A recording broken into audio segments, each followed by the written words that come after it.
महाराष्ट्र नवनिर्माण सेनेचे अध्यक्ष राज ठाकरेंनी आज मुख्यमंत्री देवेंद्र फडणवीस यांना एक महत्त्वाचं पत्र लिहिलं आहे।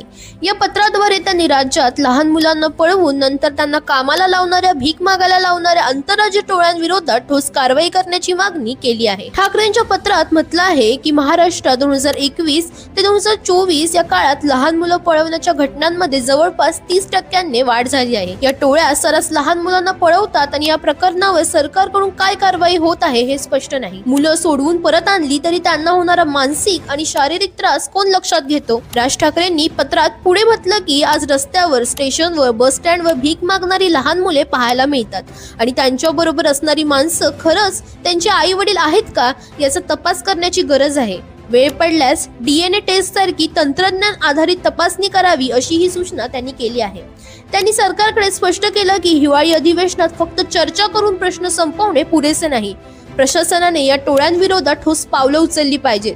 तसेच केंद्र सरकारने सर्व राज्यांशी समन्वय साधून या प्रकरणात कारवाईसाठी एक कृती गट तयार करावा अशी अपेक्षा त्यांनी व्यक्त केली आहे। राज ठाकरेंच्या या पत्रानुसार आता हिवाळी अधिवेशनात मुलांचे अपहरण करणाऱ्या टोळ्यांविरोधात सरकार काही ठोस पाऊल उचलणार का हे पाहणं महत्त्वाचं ठरणार आहे।